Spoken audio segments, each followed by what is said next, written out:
Ever since COVID, I don't know if anybody else has been kind of lax in dental hygiene, and that was me, guilty. And so I really needed a deep cleaning, and they were able to set it up into 2 separate sessions. Hello, my name is Katie Seeberger. I have come to Toothtime Family Dental, had deep cleanings, sealants, and I also upkeep cleaning treatments every 3 months.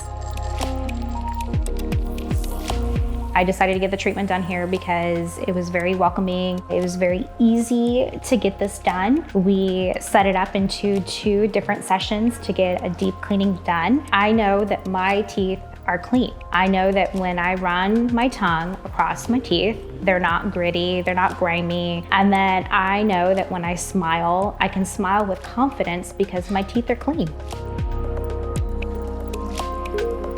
I recommend anybody coming into Toothtime Dental. Doesn't matter if you're scared, nervous, frustrated about finances, always come in here. You have to take care of your teeth. That is your health. They will work with you. They will schedule separate sessions with you. If you can't do something all up front, they will work with you.